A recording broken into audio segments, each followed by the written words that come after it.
Je répète le titre de la table ronde, ce sont les adaptations nécessaires compte tenu de ce qu'on vient de nous dire.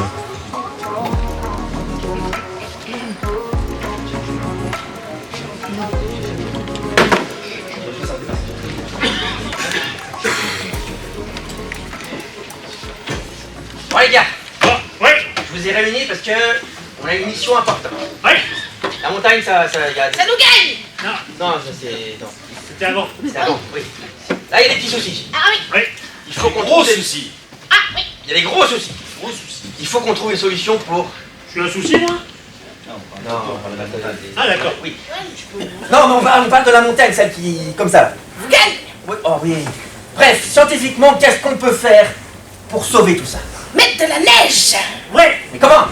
On canonne, on canonne, on canonne, on canonne, on Mais canonne. ça, on fait depuis longtemps, les... On plastifie blanc. Oui, on met du plastique partout. Blanc. Ça glisse. Comme ça glisse le plastique. Et ça protège la Avec montagne. de l'eau dessus. Ça protège le rocher. On met des barrières pour éviter que le glacier recule.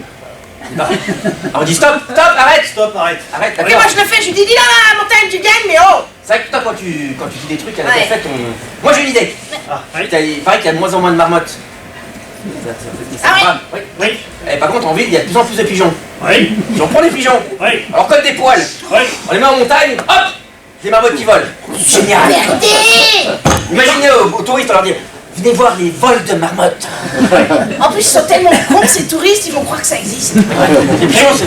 Mais faut pas le faire partout. Parce que si on le fait à un endroit, faut pas le faire partout. Parce que si on le fait partout, après, ça sert à rien de la Oui, il faut garder juste pour nous. Voilà. Ça sera les marmottes Oh, volantes. à Paris ils ont des rats. On prend les rats de Paris et dans une des montagnes au lieu de prendre les pigeons, on met les rats, on dit que c'est des marmottes. Ouais. Des marmottes Les d'égout. touristes ils sont cons, ils y verront rien. Génial. Et à la place des chamois, on peut mettre des dromadaires. Oui. Parce que ça se réchauffe, alors ils sont tranquilles les Moi dromadaires. je le fais vachement bien le dromadaire. Oui, on va prendre des vrais. Oui. Alors, j'ai entendu dire qu'il y avait des plantations de quinoa aussi. Il faut développer l'agriculture, alors moi j'aime bien la semoule dans le couscous. C'est vrai. Est-ce qu'on pourrait pas planter de la semoule? Et on plante des merguez. Et du poulet. Des arbres merguez, ah ouais. Ouais. Et ça, on a directement le couscous sur place. Allez. Et si on recycle la viande des pigeons marmottes dans le couscous?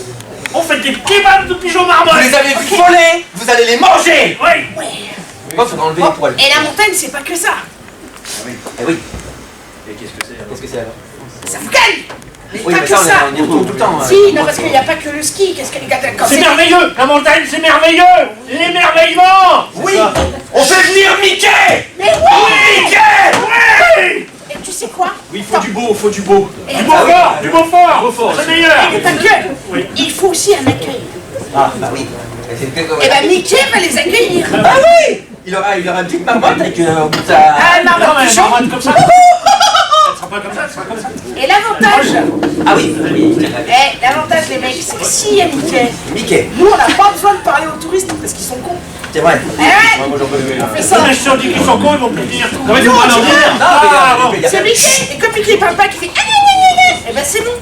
L'accueil Super Mickey. bien, Mickey. Ouais. On a sauvé la montagne. Ouais, scientifiquement. Bon, allez, le dernier arrivé à la cafette, il a perdu. Hop. Encore du bon boulot.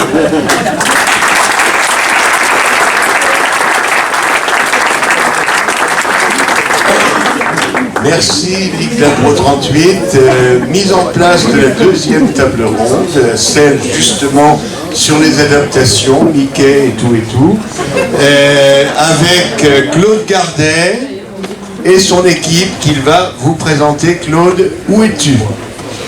Dans cette table numéro 1 sur l'état des lieux, voilà, 3 quarts d'heure, c'est tellement court et en même temps les intervenants ont été tellement bons pour voilà, mettre en exergue les problématiques. Il y a eu déjà pas mal de colloques sur la montagne en 2050, etc. Il y a beaucoup de thèmes qui ont été développés. On s'attache, nous, à plutôt réfléchir sur comment travailler en montagne demain. Et cette table numéro 2, c'est les adaptations nécessaires. Je vais appeler les participants. Camille Rion, qui a dû arriver, je pense. Voilà. Laurent Chel. Voilà, installez-vous. Olivier Redley et Guillaume Desmurs. Voilà, donc une diversité d'expertise pour nous parler, déjà nous faire part de leur vision des choses par rapport à cette évolution, par rapport à l'état des lieux qui vient d'être fait. Je suppose que ça a résonné auprès de chacun et que ça vous a interpellé. Vous nous direz un petit peu comment vous ressentez les choses. Vous êtes, pour certains, complètement en prise dans vos métiers, dans vos sites. D'autres sont plutôt en réflexion ou en observateur averti. Ça va être assez intéressant d'avoir les différents points de vue dans ce contexte montagnard qui évolue rapidement. Nécessité de s'adapter, ce qui a toujours été le cas. Désolé, mais j'emploierai le terme de toujours qui a été décrié tout à l'heure. Mais en tout cas, les montagnards ont su, par contre, pas faire tout le temps de la même chose, mais s'adapter au changement et faire preuve d'inventivité. Quand on passe de l'agriculture au tourisme, parfois à l'industrie du tourisme, il y a quand même eu des évolutions sur les 100 ans qu'on vient de vivre qui sont assez phénoménaux et des gens se sont formés pour la plupart sur le tas, adaptés en contact avec la clientèle et ont su très bien faire. Donc quand il y a un changement en tout bon marketing, elle est partie Evelyne, mais elle nous dirait qu'il y a aussi toujours des menaces, bien sûr, voilà, dans tout changement. Il y a aussi des opportunités. C'est ce qui nous intéresse aujourd'hui, en fait, c'est de voir, voilà, par rapport à ce changement, est-ce qu'il n'y a pas de nouvelles opportunités. Fabio Spincoul disait, on a une chance phénoménale, c'est qu'en fait, on est en train de rebattre les cartes complètement, forcément, il y a des nouvelles choses à inventer. On ira dans l'ordre peut-être de la table ronde. On va commencer par Camille. Honneur aux femmes. J'ai cru que Eric me faisait un signe. Donc Camille, on ne se connaît pas beaucoup. Voilà, Camille est spécialisée auprès des sportifs de haut niveau, auprès des fédérations de sport, pour réfléchir, pour initier des changements, les changements nécessaires auprès des fédérations sportives françaises. Donc elle intervient régulièrement. Je lui laisse la parole pour le coup pour présenter son activité et nous délivrer un petit peu sa vision des choses dans le monde des sportifs de haut niveau. Et j'espère aussi il faudrait nous dire un petit mot sur les métiers du sport qui nous intéressent aussi particulièrement aujourd'hui à Scott. Merci, bonjour à toutes et à tous.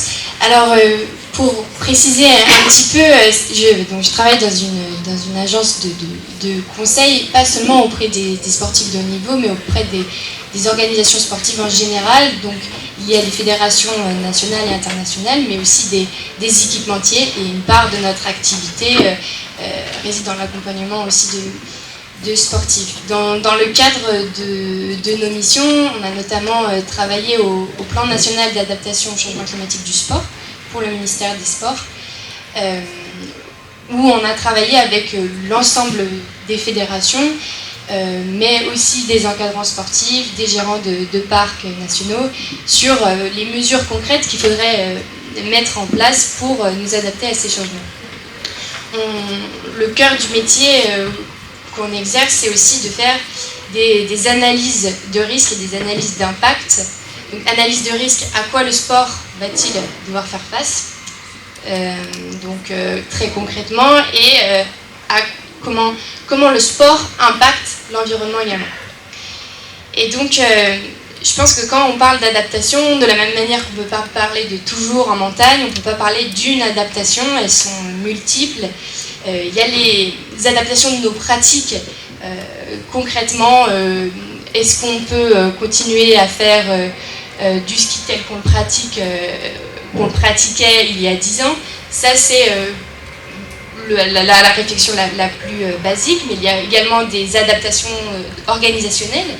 Comment on gère la pratique, comment on gère le métier, des adaptations financières, quels fonds on met en place pour accompagner les différents corps de métier.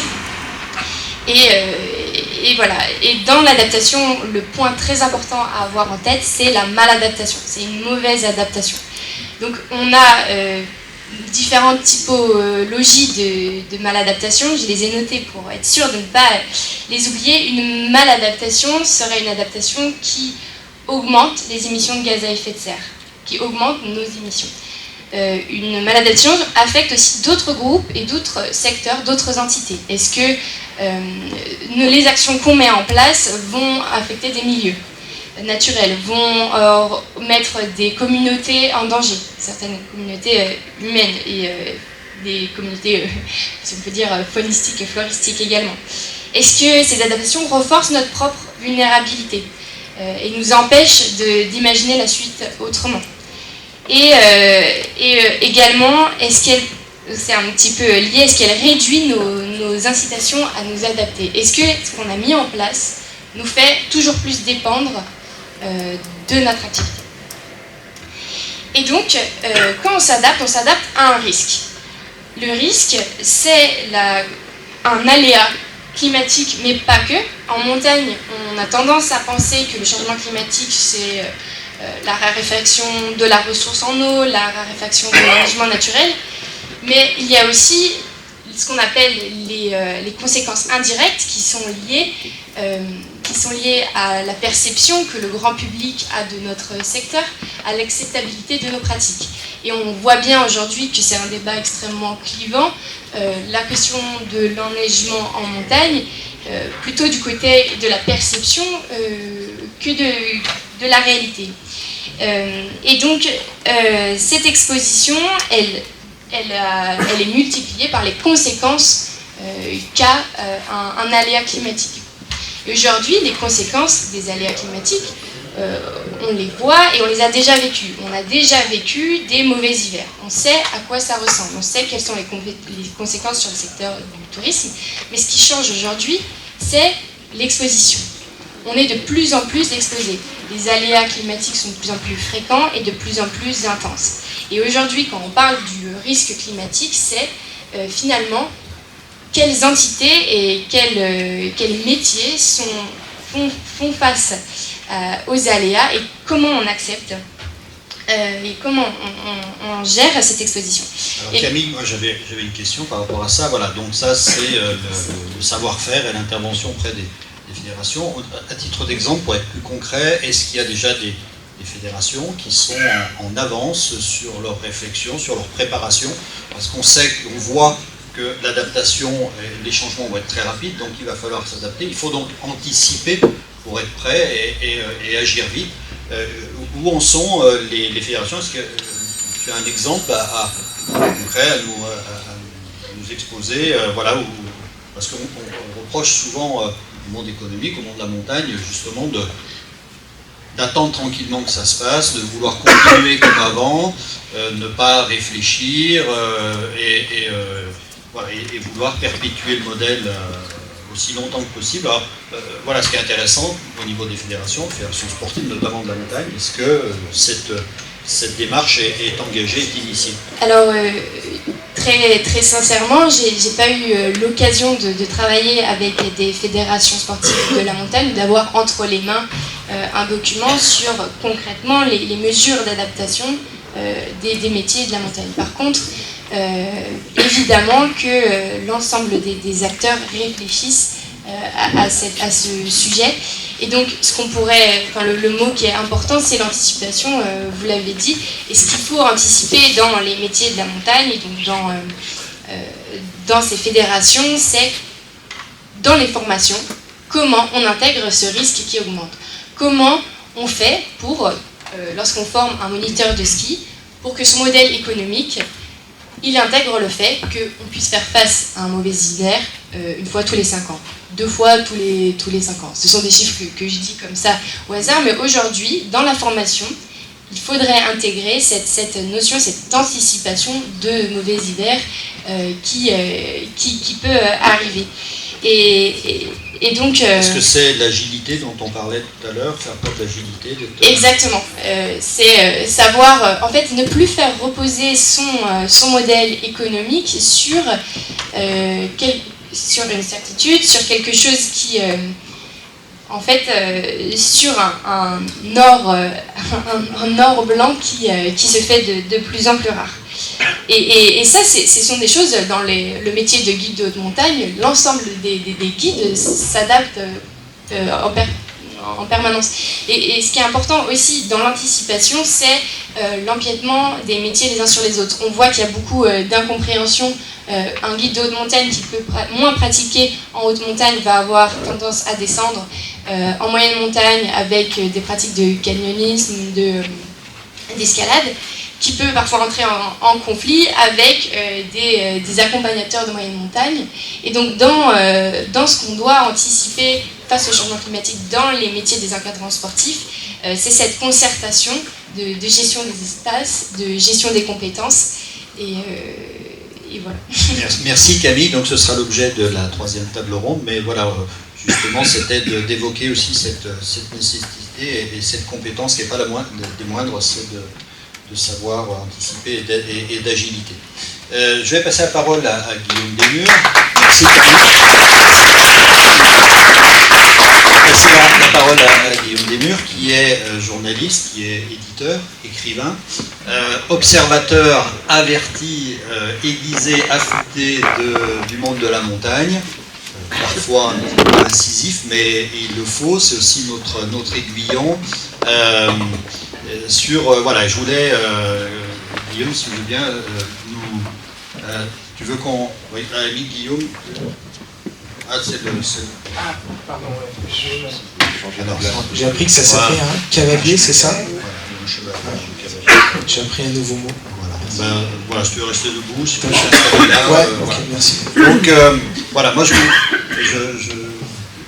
Guillaume, si tu veux bien nous dire un petit peu, toi, voilà, comment, par rapport à ce matin déjà, ce qui se dit, par rapport à l'adaptation, et puis comme tu es un observateur averti aussi, ce que tu vois qui peut être intéressant à délivrer aujourd'hui sur des exemples, des initiatives qui justement, voilà, parce qu'on n'est pas tous en montagne, il n'y a pas tous sur la même dynamique, le même timing, et donc ce qui peut être intéressant, voilà, c'est que tu nous dises comment tu ressens les choses et comment, qu'est-ce que tu vois évoluer plutôt en bien sur cette montagne d'aujourd'hui. Ouais, ça fait beaucoup de grandes questions.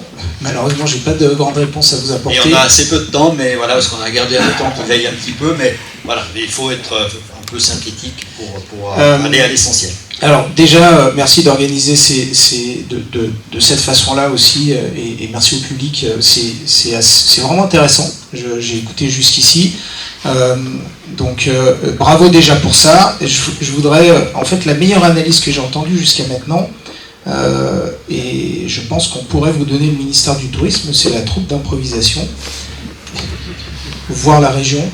Je vous remercie parce que vous, en fait, peut-être sans vous en rendre compte, vous mettez le doigt sur plein de choses hyper intéressantes qui nous intéressent peut-être pas aujourd'hui, mais par exemple l'agriculture en montagne, et puis surtout vos marmottes volantes. En fait, on a un très bon exemple de marmotte volante aujourd'hui. Fabrice Pankouk en a parlé, qu'on essaye de nous convaincre que ce sont des vraies marmottes, c'est les JO 2030 par exemple. Et les JO 2030, c'est une marmotte volante. Voilà. Donc, si je commence par ça, c'est que pour moi aujourd'hui, c'est un sujet hyper important parce que d'abord on parle d'argent public, on parle de développement du territoire, on parle surtout de montagnards. Dans toutes ces discussions-là, on parle de montagnards qui habitent, travaillent, vivent, grandissent, étudient en montagne. C'est ça le cœur de la réflexion qui doit nous mener. On peut parler immobilier, c'est central, merci Sylvain d'en avoir parlé, c'est le cœur du modèle économique, l'immobilier, c'est pas le ski, c'est pas l'or blanc, c'est l'immobilier. Et ça depuis les années 60, depuis le début. Nos grandes stations de ski ont été construites par des promoteurs immobiliers, donc avec une logique de promotion immobilière. Ce qui en soi ne pose pas de problème, puisque ça nous a permis de développer très rapidement les plus grandes stations de ski du monde, dont on doit être fier d'ailleurs, parenthèse, notamment, dont on peut et on doit être fier. Mais cette logique-là, aujourd'hui, elle commence à arriver un peu au bout, elle patine, elle tourne à vide, et vous l'avez rappelé tout à l'heure, il y a des grues dans toutes les stations de ski, partout. On a un petit jeu avec un ami, on compte quand on passe au jet, vous voyez les jets, petite station de moyenne montagne, quand on passe en voiture, à chaque fois, on s'envoie un petit message en disant tu comptes combien de grues depuis la route. Voilà. Il m'a envoyé un message il y a 3 semaines, il y avait 24 grues. Au jet. Voilà. Bon, sans m'étendre là-dessus, voilà, le modèle économique continue à fonctionner. Il ne faut pas oublier que ça marche encore super bien aujourd'hui. L'hiver dernier, les stations de Tarentaise, on fait des... et heureusement, et tant mieux, on gagnait beaucoup d'argent, on fait du bénéfice, du résultat. Super. Donc ça marche encore bien. Et clairement, aujourd'hui, il n'y a pas de transition sérieuse qui est menée. Quand on essaye de nous vendre les JO 2030, ça veut dire quoi? Les JO 2030, ça veut dire on touche rien, au moins jusqu'à 2030. Donc, je dis pas ça parce que ça me réjouit, je suis pas non plus catastrophiste. Si j'étais catastrophiste ou pessimiste, je serais pas là, je serais ailleurs, au bord de la plage, à regarder mes orteils, à lire des bouquins. Je suis très enthousiaste et très optimiste parce que la montagne, elle a plein d'atouts, parce qu'on l'aime la montagne, et si on est là, c'est qu'on l'aime. Si on prend le temps pour venir vous parler, c'est qu'on l'aime. Et on sait qu'on va s'en sortir, et il y a de l'énergie, et il y a plein d'idées partout. Justement, voilà, Guillaume, par rapport à c'était ma transition, tu vois, tranquillement, pour arriver. tu m'as vu venir. Voilà. Sur des exemples, donc, résistons enfin, résistons. Les JO 2030 sont une tentative, pas encore réussie, de poursuivre le modèle le plus longtemps possible. Voilà. Pour le bénéfice de quelques-uns, bien entendu, hein, mais pas des habitants de la montagne. Ça, c'est sûr. Je fais une petite parenthèse sur l'étude Asterès qu'a cité Fabrice Patcout tout à l'heure. C'est du flan. C'est basé sur rien du tout. C'est un cabinet d'études privé. Documentez-vous, allez voir. Hein. Moi, je l'ai lu, cette étude. Ça fait 8 mois que je bosse sur un bouquin sur les JO 2030. J'ai quelques chiffres. C'est basé sur rien du tout. Je pourrais vous faire une étude, vous dire c'est pas 5 milliards, c'est 4,95, ça a autant de valeur. C'est une étude privée qui produit des dossiers à la demande de commanditaires. Donc il suffit de lui dire, balance-nous des chiffres. Et je vais simplement, qui ici dans cette salle a lu le détail de la candidature des JO? Qui a lu le dossier de candidature des JO 2030?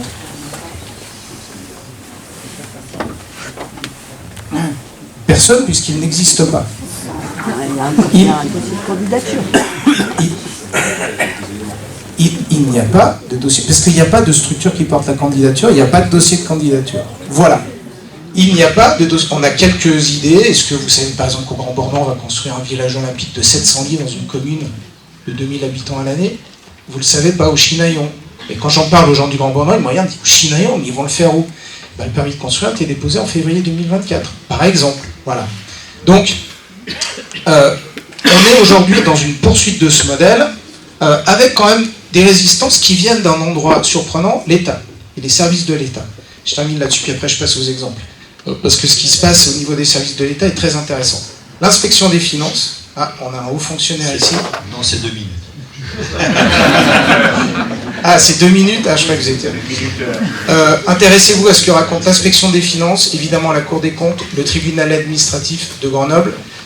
Dans leurs décisions, il y a des rapports et des choses vraiment intéressantes qui sont très claires et qui vont dans le sens de bon les gars, maintenant il faut arrêter de construire, il faut changer. Voilà. Ensuite, il y a beaucoup de choses très intéressantes qui se passent dans les stations et ça vient très souvent d'individus, un restaurateur, un promoteur même. J'ai rencontré des promoteurs immobiliers passionnants qui développent, genre à Annecy, qui développent la filière bois pour essayer de construire des choses, etc. Donc, il y a des commerçants qui essayent de développer les CDI. Ça, on en a parlé un petit peu tout à l'heure, mais c'est déterminant. C'est la clé. Si on arrive à créer des CDI, ça veut dire qu'on a des salariés qu'on fidélise et qui travaillent à l'année. Il y a des commerçants, des hôteliers qui arrivent à le faire, c'est difficile. Voilà. Donc il faut défendre, protéger, aider ces gens-là et s'intéresser à ce qu'ils font. Et puis, j'avais un dernier exemple. Il y a 3 lieux où il se passe des choses inspirantes, et je vous incite à regarder. C'est d'abord Métabier. Il se trouve que le livre, le récit d'Olivier Erard, qui est le pionnier de la transition en montagne, enfin de stations de ski, qui sont des modèles économiques très particuliers, il vient de sortir aujourd'hui, vous êtes les premiers à le voir, il a été livré hier, il est là, en vente, 20 €. Et Olivier sera en dédicace dimanche après-midi au festival Livre en Marche, aux Marches à côté de Chambéry. Voilà, petite conférence à 15h30. Olivier raconte son récit personnel avec un petit apport théorique pour essayer de donner un peu une sorte de mode d'emploi de la transition. Ensuite, on a Bourg-Saint-Maurice, la mairie de Bourg-Saint-Maurice, Laurent Chel, membre du conseil municipal, est ici, avec un maire, Guillaume Desrues, qui est mon quasi-homonyme, donc je l'aime bien. Mais surtout, il a pris des positions très intéressantes, et voilà un exemple d'élu, et il n'y a que 3 exemples, hein. Je vous en cite 3 parce qu'il n'y en a que 3. Un exemple d'élu et de conseil municipal qui essaye de faire avancer les choses. Et puis un 3e exemple, qui est surprenant, c'est Tignes. Tignes 2050, je vous incite à vraiment regarder ce qu'ils font. Ils prennent les choses sérieusement en main. Et comment on prend le sujet de la transition sérieusement en main pour inventer les nouveaux métiers? On commence par l'immobilier. Voilà, et c'est ce que fait Tignes. Et puis pour terminer, je voudrais juste vous lire un tout petit paragraphe. Hop. Une toute petite minute, mais voilà. C'est toujours un espèce de petit rapport de force entre les invités et l'animateur. Souvent, je suis à votre place d'ailleurs. Oui, c'est ça. Donc, je me fais un malin plaisir de... Donc, une des questions fondamentales d'Olivier Erard, quand il parle de transition, que collectivement, il met en route l'idée que, bon, regardez lucidement, on regarde les chiffres, l'investissement, les prévisions d'enneigement, on ne va pas s'en sortir. Il faut qu'on fasse quelque chose. Et bien, une des premières questions qui se pose, c'est qu'est-ce qu'on fait des métiers?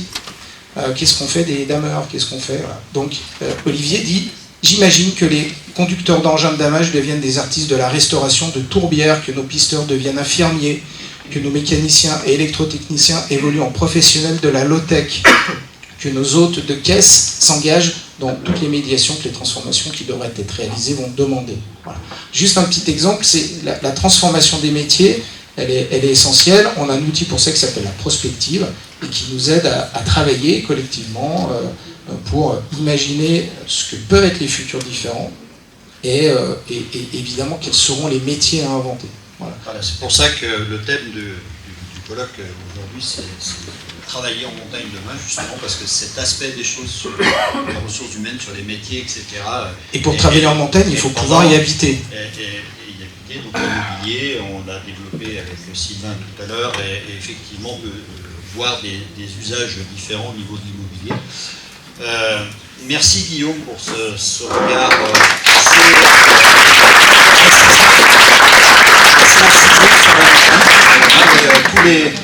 tous les points de vue s'expriment avec l'UNIFCOP, et c'est intéressant d'avoir après le témoignage de Franck Picard, celui de Guillaume. C'est dissonant par rapport peut-être à la pensée. Enfin, c'est réaliste. Moi, je ne suis pas ni incisif ni provocateur, je suis juste réaliste. Je regarde les chiffres. Je regarde les chiffres de l'INSEE qui nous disent que toutes les communes de stations de ski perdent des habitants depuis 10 ans.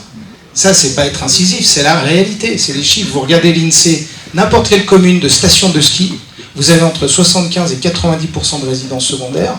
Comment est-ce qu'on peut développer une vie à l'année avec des services, une école, un gymnase comme ça? C'est pas possible. Et toutes les communes de stations de ski, que ce soit Saint-Lary ou Val Thorens, toutes perdent, ou dans le Vercors, on est en train de travailler avec la communauté de communes du Vercors, toutes les communes de stations de ski, toutes perdent des habitants depuis 10 ans. Ça, c'est la réalité. Alors justement, ce qui va être intéressant, c'est d'avoir le témoignage de Laurent Chel, qui est élu à Bourg-Saint-Maurice, qui est adjoint au tourisme et à l'économie. Pour Saint-Maurice, c'est la commune qui est support de la station des Arcs, donc pas la moindre en France, puisque voilà, c'est un site majeur.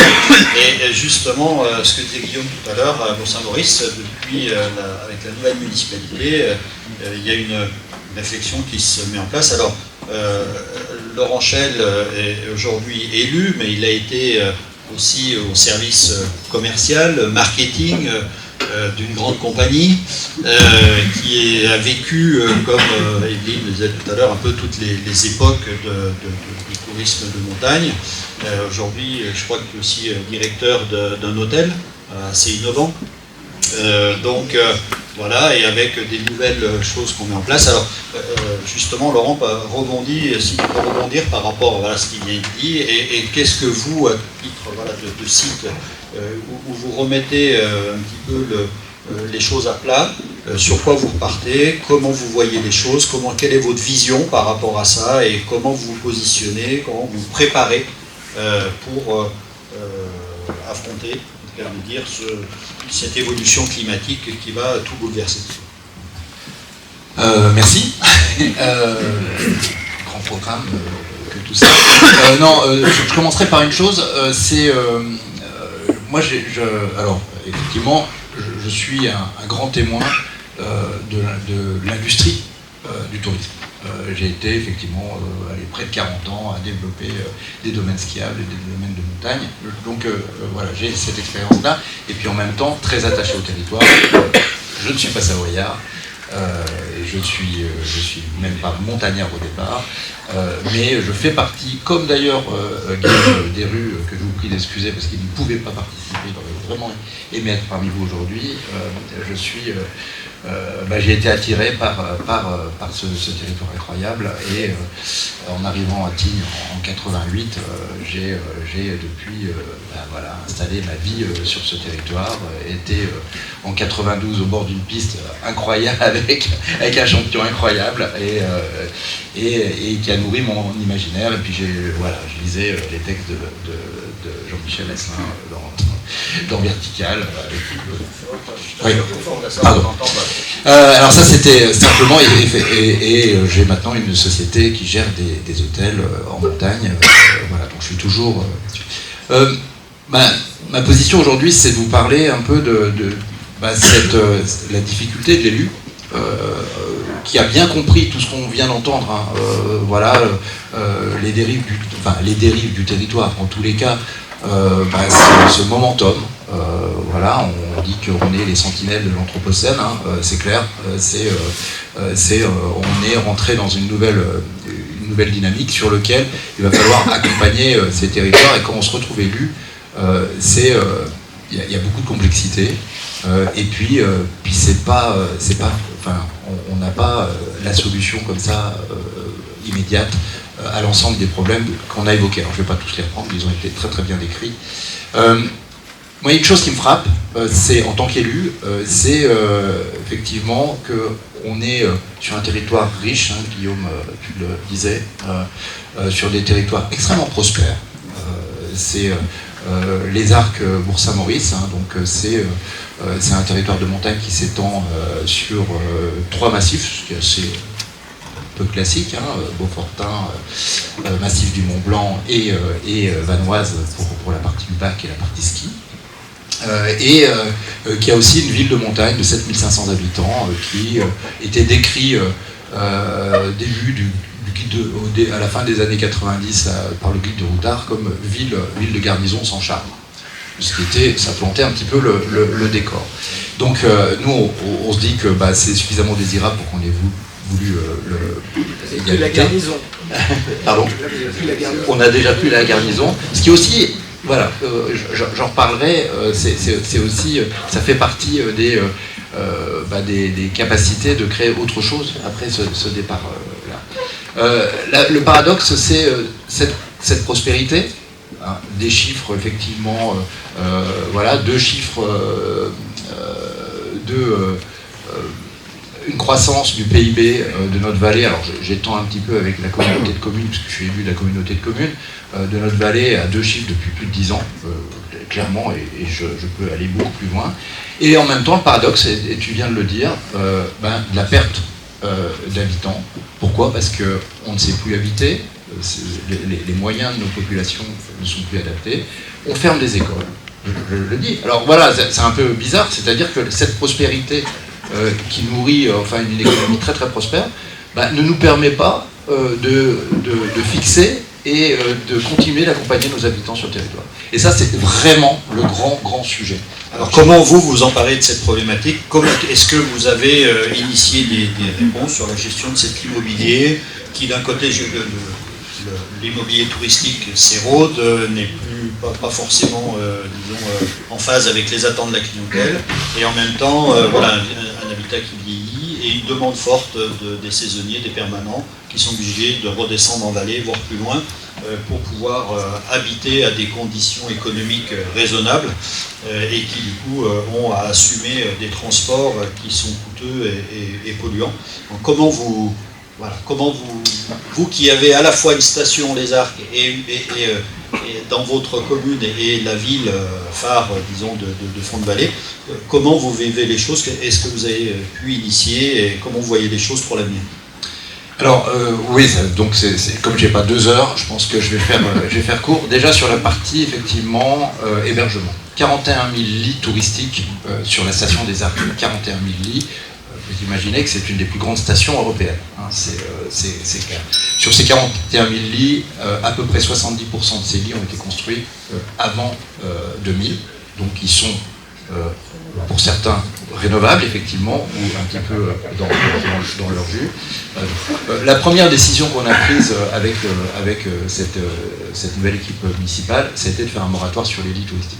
Dire, attendez, on arrête. L'emballement qui permettait effectivement de compenser la perte de rentabilité, je vous parle avec des termes très industriels, hein, très économiques, hein, la perte de rentabilité des lits touristiques, qui était liée à le vieillissement, etc. Et ben ça, c'était toujours compensé par la création de lits neufs. Ça, c'était déjà une première chose. Cet emballement-là, on a souhaité l'arrêter, sauf pour créer effectivement de l'habitat permanent ou de l'habitat saisonnier, c'est-à-dire accompagner nos populations plutôt pour travailler sur le sujet. Là, par exemple, on est en train de construire 65 appartements destinés aux saisonniers, purement sur la station des Arcs, mais c'est le seul projet immobilier qui soit sauf des queues de programmes qu'on n'a pas pu bloquer, bien évidemment. Et comment vous financez justement cette transition? Quelles sont les ressources des communes? Est-ce que vous avez de la ressource? Est-ce que vous êtes aidé? Est-ce que... Voilà, alors, comment, tu poses vraiment le sujet. Et quand je parle de prospérité, oui, alors malgré des difficultés qu'on connaît tous dans le monde montagnard et qui ont été liées à la crise sanitaire, qui ont été liées à plein de sujets, on a effectivement cette prospérité nous permet, nous, d'investir. Nous, le mur, il est un tout petit peu plus loin. Pas beaucoup, hein, mais je dirais qu'on s'est dit, voilà, si le mur il est dans 10 ans, on n'a pas encore d'énormes problèmes d'enneigement, je le dis contrairement à d'autres stations qui sont devant qui sont dedans maintenant, hein, donc il y avait un petit parallélisme là-dessus, et donc on a l'argent pour peut-être l'argent pour pouvoir réinvestir dans ce pivotement des grands gros paquebots économiques qui est notre vallée. D'où l'importance d'anticiper de façon à utiliser les moyens qui sont encore disponibles par cette prospérité, cette incroyable prospérité, puisqu'il n'y a jamais eu autant de demandes qu'actuellement en station. Peut-être que c'est le champ du cygne, mais en tout cas, comment expliquer qu'à la fois il y a une pénurie de produits et en même temps les réservations par exemple cette année sont en avance sur l'année dernière qui était déjà une année record. Voilà. Et c'est vrai que, comme le dit Laurent, les sites, les communes de montagne utilisent en fait cette prospérité pour et essayer de transférer des budgets, parce que des aides, il n'y en a pas énormément, peut-être un petit peu sur le logement saisonnier, quoique. Je ne sais pas si vous avez réussi à capter quelques aides sur... Alors, là, on parle des fonds verts, on essaye de capter à peu près, comme tous les élus de montagne, hein, on essaye tout ce qui peut venir nous aider à constituer un petit peu ces nouvelles créations ou cette économie et cette transition qui passe aussi par l'économie, qui passe pas que sur l'hébergement, qui passe aussi sur le transport. Je vais prendre un autre exemple. Alors il te reste très peu de temps en fait. Alors si tu peux conclure et si tu veux parler du transport, parce que c'est un point très important mais assez rapide. Oui, c'est clair que le transport, c'est aussi quelque chose qui libère de l'énergie. On est enclavé hein, dans nos vallées, donc on travaille beaucoup sur le sujet avec la région, avec la PTV, et puis donc on essaye de dessiner à travers des solutions. Je pense au funiculaire par exemple. On a la chance nous d'avoir presque le seul ascenseur valléen qui fonctionne. Le jour canal historique qui avait été fait, canal historique, assez visionnaire. le jour de notre élection, allez, 15 jours après, on apprenait qu'il fallait mettre 15 millions sur la voie pour que les deux. Bon, on l'a fait parce que ça c'est important. Avec la communauté de communes, on travaille beaucoup, et avec la PTV d'ailleurs, on travaille beaucoup sur les sujets de transport. Tu l'as dit, je ne vais pas m'étendre dessus. Mais oui, puis je pense qu'il faudra qu'on fasse un sujet probablement et sur le transport et sur l'immobilier, mais voilà. En tout cas, c'est des données qu'on ne peut pas passer sous silence aujourd'hui parce que c'est les problématiques que vous avez. C'est-à-dire qu'effectivement, on dit souvent il faut évoluer, il faut. Voilà. Mais d'un autre côté, comment on finance, comment on met les choses en place. Et là, les élus, je voulais mon témoignage justement, c'est que vous êtes aussi face à des difficultés d'agir. Et heureusement qu'il y a des ressources économiques qui sont liées à l'industrie touristique, qui marchent encore et qui permet, pour ceux qui vont anticiper maintenant, de basculer gentiment mais sûrement vers de nouveaux modèles et de financer parce qu'il n'y a pas d'aide, très peu d'aide actuellement pour accompagner cette transition. Oui, non, ça c'est important. Je voudrais, parce que je veux pas qu'on se morfonde. Nous, on se morfonde pas du tout. On a créé plein de choses avec nos enfants, on parle de l'accès à la montagne, à nos enfants, etc. Tout ça est un lot général sur... et c'est important de le dire. Je prends la phrase, il y a quelqu'un qui m'a marqué, c'est Jean-Baptiste Bosson, je ne sais pas si vous le connaissez, le glaciologue, qui nous avait fait une conférence il y a 3 ans sur le fait que les glaciers fondent, ils se retirent, mais il y a une nouvelle biodiversité.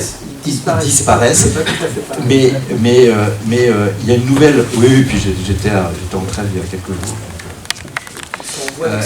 Exactement, mais en même temps, le pendant, c'est la création d'une nouvelle biodiversité. Et qu'il faut protéger. Non, mais je veux dire, il faut s'y préparer. Mais voilà, on crée des choses. On n'ouvre pas le débat sur ce point-là parce qu'effectivement, voilà, ça prolonge. Voilà. Et puis le dernier mot, parce que j'y tenais, franchement, croyez-en, l'ancien marketeur, les marmottes volantes, ça marchera bien. Merci beaucoup, Laurent. Merci pour votre témoignage. Les actions que vous avez initiées. Je vais passer la parole à Olivier Redley. Olivier Redley est directeur de l'Office de tourisme des saisies, mais pas que. Voilà, ils ont initié une organisation sur le site qui est assez innovante avec la gestion des activités, les saisies, et qui travaille, Olivier travaille en étroite collaboration avec son homologue du domaine skiable, et ont mis en place une dynamique tous les deux qui est très intéressante, qui est assez exemplaire, remarquable en montagne. Et voilà, on souhaitait aujourd'hui avoir le témoignage d'Olivier de ce qui est mis en place pour à la fois votre vision, forcément, voilà, et vous n'avez pas fait que réfléchir, vous avez mis en place, c'est ce qui est intéressant, et puis avoir votre ressenti sur ce que vous mettez en place, quelles sont les difficultés, les enseignements de cette mise en place, les limites de cette évolution, et puis les éléments clés de succès qui peuvent inspirer d'autres pour mettre ça en place. Merci. Effectivement, sur les saisies, on a une organisation un peu particulière. Je dirige moi une SEM qui gère un office du tourisme, un centre aquasportif et un restaurant bowling. Dans l'office du tourisme, on gère une centrale de réservation, la promotion, la commercialisation de la station en France et à l'international, les événementiels. Et on a une co-gestion, effectivement, de toute cette partie communication, commercialisation avec les remontées mécaniques. Donc avec mon collègue Michael Tessard des remontées mécaniques. Moi, je vais être très concret dans mon intervention. C'est le souhait. Et très opérationnel. Je ne vais pas refaire toutes les analyses qui ont été faites, qui ont été plutôt très bien faites et que je partage dans l'ensemble, mais je vais principalement vous dire ce que l'on a fait en matière d'adaptabilité. Quelques chiffres pour vous parler des saisies. Les saisies, c'est à peu près 18 500 lits, 1 million de nuitées l'hiver, 390 000 nuitées l'été. Donc on a une très très grosse activité l'été, on fait plus de 30% de nos nuitées l'été. Chiffre d'affaires des remontées mécaniques l'hiver, 24 millions d'euros. Chiffre d'affaires des remontées mécaniques l'été, 900 000 euros. Les retombées économiques sur le territoire, enfin sur la station des saisies l'hiver, 95 millions d'euros. L'hiver, l'été, 12 millions d'euros. Fort de ce constat, on a fait comme beaucoup de stations une étude ClimSnow pour voir effectivement les évolutions climatiques. D'ici 2050, on aura un hiver sur 5 qui sera difficile. malgré notre surnom du grenier à neige. Et à partir de 2050, ça sera un hiver sur 2. Aujourd'hui, on est sur une forte, effectivement, activité de diversification. Je faisais la comptabilité hier avant de venir ici. On a plus de 85 activités l'hiver à proposer à nos clients et à peu près 70 activités l'été. Et je fais un rapide feedback sur ce qui s'est passé pendant le Covid et notamment pendant l'hiver 2021 où les remontées mécaniques étaient fermées. On a eu un taux d'occupation sur la station de 40%, ce qui est absolument énorme. On a eu le meilleur chiffre d'affaires des centrales de réservation en France au saisie. On a eu des reports de clientèle de la Plagne, de Tignes qui sont venus chez nous parce qu'il y avait plus d'activités à faire que sur d'autres stations.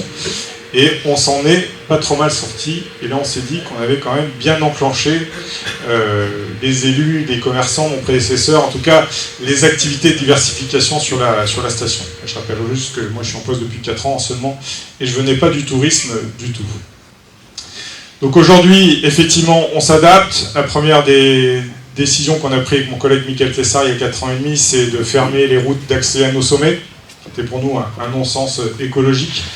On avait, pour ceux qui avaient saisi une route goudronnée qui montait au sommet de Bizane, une autre goudronnée qui montait au sommet du col de la Lézette.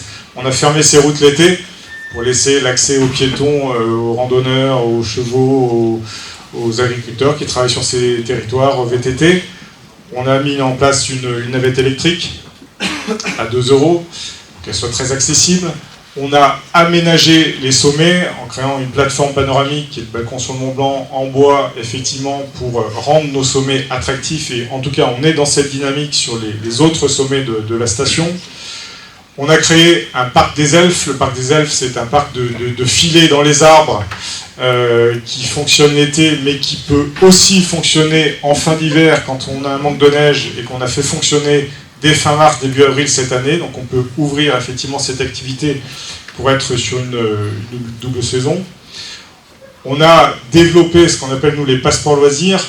Les passeports loisirs, c'est des passeports avec effectivement une multi-activité sur des activités que l'on gère nous, SEM et les remontées mécaniques, pour être moins dépendants effectivement des prestataires qui pour certains ferment assez tôt. Moi, mon combat depuis 2 ans, c'est de sensibiliser l'ensemble de nos sociopros, de nos élus, sur le fait que nos saisons d'hiver risquent de se raccourcir et que l'on va avoir besoin de saisons d'été plus longues. Aujourd'hui, j'ai la chance d'avoir avec moi au saisie un directeur des remontées mécaniques qui joue le jeu et qui ouvre les remontées mécaniques du 15 juin au 22 septembre, ce qui nous permet d'avoir une véritable offre aussi bien pour les vélos que pour les piétons. L'été, sur les remontées mécaniques, on fait 34% de passage avec du piéton. Les gens prennent les remontées pour accéder à nos sommets et effectivement partir sur des balades ou ensuite accéder effectivement à nos zones ludiques. Donc ça, c'est un premier enjeu sur une station si on veut développer l'été.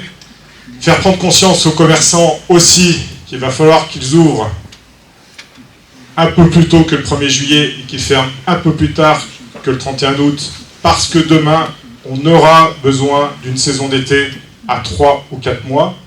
Moi, je ne vous parle pas de 4 saisons. C'était ma lubie quand j'ai pris mes fonctions il y a 4 ans et demi. J'y suis un petit peu revenu. J'ai un peu relativisé. Faisons déjà 2 belles saisons et faisons surtout une belle saison d'été qui va demain nous permettre aussi de compenser une saison d'hiver qui sera un petit peu plus courte. Est-ce que cette compensation n'a pas des limites par rapport à ce qu'on connaît aujourd'hui en termes d'activité économique? Quelles sont un peu les difficultés ou les freins, les contraintes? La limite, c'est effectivement les chiffres que je viens de donner. Aujourd'hui, on ne compensera jamais. Alors moi, je ne viens pas du tourisme, mais j'ai un discours plutôt clair et franc. On ne compensera jamais l'activité économique du ski. Je pense que ça, aujourd'hui, c'est une lubie. C'est une utopie de faire penser ça à un moment donné. Voilà, c'est pour ça que j'ai attaqué par ces chiffres. 95 millions d'euros de retombées économiques sur la station l'hiver, 12 millions l'été. On s'adapte, on évolue, on se diversifie, on propose d'autres activités, on élargit effectivement l'été, mais demain, je ne vais pas redire tout ce qui a été dit, il va falloir adapter nos métiers, il va falloir adapter nos activités. On ne compensera jamais l'activité du ski. Voilà. Ça, je pense que ça, Oui, c'est une activité miracle qui tout d'un coup oui, oui. remplacerait. Est-ce que tu peux nous rappeler la part comparée par économie de la coopérative de Beaufort par rapport au Fonds Montéléquel? Oui, c'est une bonne remarque, tu sais tout. Nous, alors, j'allais venir sur l'agriculture après, parce que finalement ça fait partie aussi des choses qu'on met en place, mais la coopérative de Beaufort, je sais pas le sous ton contrôle David, mais la coopérative de Beaufort, c'est 20 millions d'euros de chiffre d'affaires, la remontée mécanique, 24 millions d'euros. On se tire la bourre d'ailleurs des fois avec la COP, on aime bien. Si on met les magasins, on est devant. Pardon ? Si on met les magasins, on est devant. Alors, les magasins devant. Pour nous, l'agriculture, effectivement, a une très très forte place sur le territoire des saisies. En matière d'adaptabilité, je finirai juste par des exemples très concrets. Aujourd'hui, on partage nos retenues collinaires avec les agriculteurs. On a 4 retenues collinaires, on en partage 3 avec le partage de l'eau. On a mis en place un observatoire environnemental, ce qui nous permet de partager l'eau avec les agriculteurs et d'avoir aussi des échanges avec les agriculteurs sur les conflits d'usage. Parce que l'été, on a beaucoup de monde sur nos sentiers, on a aussi nos agriculteurs qui travaillent, et il faut effectivement que tout ça fonctionne plutôt bien. Alors, ce qui est remarquable, effectivement, Saisie, c'est à la fois ce développement d'activités, mais également l'interconnexion entre les activités touristiques d'hiver et d'été, sur sportives, etc. Également avec les autres milieux économiques. Alors, on n'a pas développé, on a quand même parlé un petit peu ce matin sur l'agriculture, sur l'industrie, etc. Effectivement, c'est les autres piliers économiques de la montagne qui sont très importants pour maintenir les services publics, etc. Enfin, voilà, on pourrait aussi développer là-dessus. Tu viens des ressources humaines, et je dirais, j'ai encore une question là-dessus. Comment vous gérez les compétences? Je suppose que vous essayez de réemployer les gens qui sont là l'hiver, de les basculer sur les activités d'été. Comment vous gérez les compétences? Comment vous adaptez? Est-ce que vous avez une politique de formation, de recrutement particulier? Voilà, toi qui viens de ce milieu-là, qu'est-ce que je suppose que tu as eu à cœur de développer aussi ce volet-là? Effectivement, au niveau de la SEM que je dirige, j'ai 20 collaborateurs, et l'hiver et l'été, nous sommes à peu près une soixantaine. Donc on a une quarantaine de saisonniers. On a développé, nous, la marque employeur. On a mis en place effectivement des actions pour faire la promotion de nos postes, de surtout tous les avantages aussi que nos saisonniers avaient à venir travailler chez nous. On a très fortement développé depuis 4 ans la formation. On a transformé des postes de saisonniers en CDI. Je viens d'en transformer 2, Guillaume, un chef de cuisine et un animateur qui sont maintenant en CDI à l'année chez nous. On essaie de réduire effectivement le taux de turnover et de capitaliser sur ces collaborateurs. Il est sorti la semaine dernière, on vient de faire un film sur notre marque employeur pour présenter l'ensemble des postes de la SEM, parce qu'on a des postes à l'office, des postes au centre aquasportif et des postes dans un restaurant bowling, qui sont des postes très différents. Mais en tout cas, on travaille pour rendre un peu plus sexy effectivement nos postes, donner envie aux gens de venir s'inscrire sur le territoire durablement. La difficulté, c'est bien sûr le logement. Il y a des projets effectivement de développement de logements saisonniers sur la station, et tant mieux, nos élus ont été sensibles en tout cas à ce sujet. Mais pour moi, voilà, travailler la marque employeur est un enjeu majeur. Je voulais juste rajouter 2 sujets sur des adaptabilités. Une toute petite minute. Voilà, sur des adaptabilités aussi, parce qu'on a beaucoup parlé du logement. On a développé un label qui s'appelle le label Qualité Confort, Diamant Confort, où on accompagne aujourd'hui les propriétaires de la station. Gracieusement, on vient faire des audits, des diagnostics dans leurs appartements. Donc ça, c'est ma centrale de réservation qui le gère, avec un architecte d'intérieur qui intervient aussi gratuitement pour venir conseiller nos propriétaires à rénover effectivement leurs biens. On parle aussi d'adaptation. On a fait, comme tout le monde, un bilan carbone. Le transport est effectivement un sujet qui est majeur dans le bilan carbone.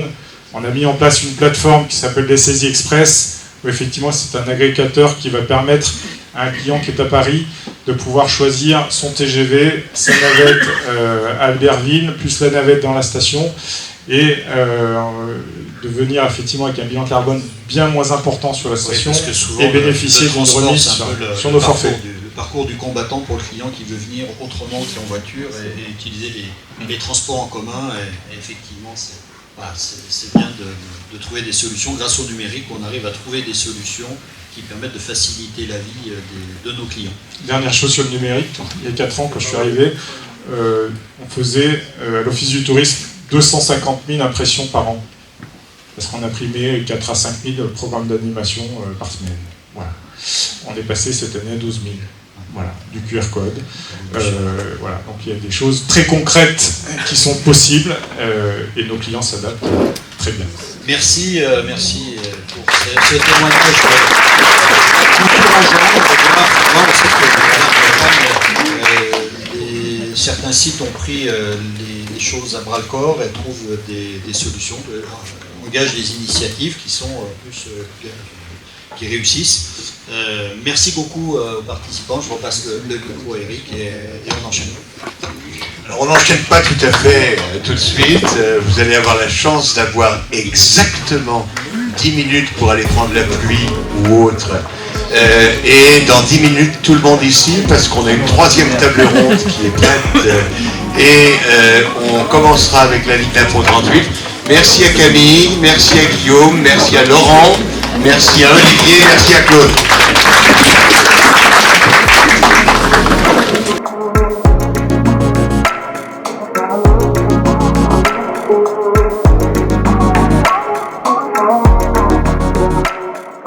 Alors c'est un parcours effectivement où je me reconnais parce que j'ai été jeune forcément et puis le fait d'avoir été athlète de haut niveau m'a amené à me poser pas mal de questions et à rechercher des voies qui ne sont pas connues. C'est un peu ce qui se passe aujourd'hui pour notre jeunesse, c'est-à-dire que la montagne de demain, on ne la connaît pas encore, donc il faut aller la chercher. Et c'est en ce sens que je me reconnais dans leur attitude. Ils ont aujourd'hui les cartes en main, ils ont le savoir pour le faire, et donc il faut qu'ils avancent justement vers cette montagne pour que eux l'imaginent, cette montagne de demain. Donc le parcours est assez fort, assez difficile, avec les enjeux d'environnement, les enjeux économiques, etc. Donc ils ont un parcours qui s'annonce aussi difficile que celui d'un athlète de haut niveau.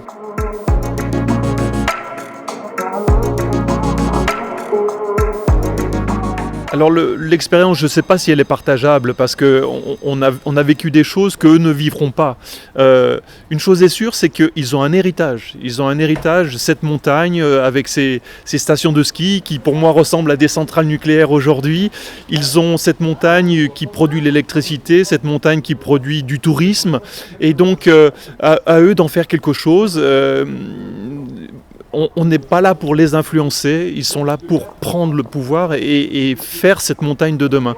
Il me paraît difficile de transposer ce que nous on a amené et ce qu'eux vont amener. On est simplement dans la continuité, eux sont dans l'héritage de cette montagne des années 60, du plan montagne voulu par le général de Gaulle. On est aujourd'hui sur une notion d'avenir. Nous on a été une génération qui a amené cette transition, à eux de conclure.